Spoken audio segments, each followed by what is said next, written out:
నీరు ఎప్పుడైనా మధ్యలో ఉంటే ఇద్దరు కలిసి కూర్చున్నా సరే వాళ్ళిద్దరూ వేరువేరుగా ఉన్నట్టే లెక్క. అందుకే రేపు ఏదో తెల్లవారుజామున 2 గంటలకి పెళ్లి, ఇవాళ రాత్రి పెళ్లి కొడుకుని పెళ్లి కూతురిని కూర్చోబెట్టి అక్షతలు ఏమన్నారు అనుకోండి, అంతకన్నా అన్యాయమైన విషయం ఇంకోటి ఉంటుందా? అసలు ఆ కన్యాదాత తన కూతుర్ని కన్యాదానం చేశాడా? పెళ్ళయిందా? మంగళసూత్రం కట్టాడా? వాళ్ళిద్దరు ఎలా భార్యాభర్తలు అయ్యారు? నీకు కళ్యాణ మండపం దొరకలేదని రిసెప్షన్ పేరు చెప్పి వాళ్ళిద్దరిని కూర్చోబెట్టావా? యువతల వాడు చేసుకున్న గాయత్రి సర్వనాశనం అయిపోయినా నీకు అక్కర్లా. ఏమని ఆశీర్వచనం చేయాలి వాళ్ళిద్దరికి పిల్లలు పుట్టాలని? ఎక్కడైనా ఓ ఆడమగ పక్కన కూర్చుంటే వెళ్ళి అక్షతలేసి మీకు ఇద్దరికి దీర్ఘసుమంగళి భవ అమ్మ సుపుత్రాప్రాప్తిరస్తు ఈయన వల్ల అనొచ్చా? వాళ్ళిద్దరు ఎవరు దంపతులు ఎలా అయ్యారు? ఆడపిల్ల తండ్రి కన్యాదానం చేశాడా? పిల్లాడి తండ్రి ఒప్పుకున్నాడా? ఎలా కూర్చోబెట్టావు ఇద్దరిని పక్క పక్కన? పిలిచి ఆశీర్వచనం చేయమని ఎలా అడుగుతున్నావు? ఎలా వేస్తారు? సరే, ఇప్పుడంటే ఆయన బూట్లు వేసుకుని కూర్చుంటాడు, ఏదో కర్ణుడి సహజ కవచ కుండలాలతో పుట్టినట్టు వీడు బూట్లతోనే పుట్టినట్టు.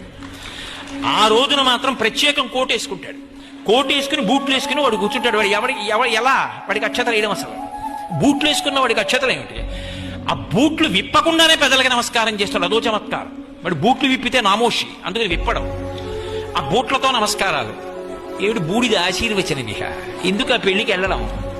కాదు, కనీసం అలా కుదరదండి. ఈ రోజుల్లో ఉన్న కళ్యాణ మంటపాలు వాటి రేట్లు కూడా దృష్టిలో పెట్టుకోండి, అలా నోరేసుకు పడిపోవడం కాదు కోటేశ్వరారు అంటారా? మధ్యలో జలకుంభం పెట్టాలి, పెళ్లి కొడుకుని పెళ్లి కూతుర్ని కూర్చోబెట్టి మధ్యలో నీళ్ల బిందె పెట్టాలి. నీళ్ల బిందె పెడితే వాళ్ళిద్దరూ వేరువేరుగానే ఉన్నట్టు లెక్క. అక్కడ అక్షతలేసి ఇక్కడ అక్షతలేసి, అమ్మా నీకు మంచి కొడుకు పుట్టాలి, ఆయనకి మంచి కొడుకు పుట్టాలి, ఇద్దరూ కలిశాక అదే అవుతుంది తప్ప కనీసం ఆశీర్వచనం చేసేవాడికి దోషం రాదు. అప్పుడు కూడా బిందె పెట్టి బూట్లు వేసుకుంటే కాదు, బూట్లు ఇప్పితే. కాబట్టి ఏదైనా ఒకటి చేశాము అంటే శాస్త్రం అన్న మాట ఒకటి ఉంది, దానికి ఒక గౌరవం ఇచ్చింది. లేనినాడు దానికి ఎందుక తంతు?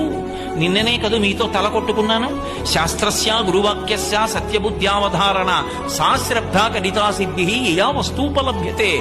సంతోషంగా ఉండాలి కన్యాదానం చేసిన వాడు, సంతోషంగా ఉండాలి కోడలొచ్చిన వాడు, సంతోషంగా ఉండాలి నవదంపతులంటే. అసలు ఆ శాస్త్రానికి ఓ మర్యాద ఏడిస్తే కదూ, చేసే క్రతువుకు గౌరవం ఉంటే కదూ అందరూ సంతోషంగా ఉండడం. చేసేవన్నీ తంతులు చేసి సంతోషాలు రమ్మంటే ఎక్కడి నుంచి వస్తాయి? సరే, ఈశ్వరుడు క్షమించి అట్లే అనుగ్రహించుగాక, మధ్యలో నాకెందుకు.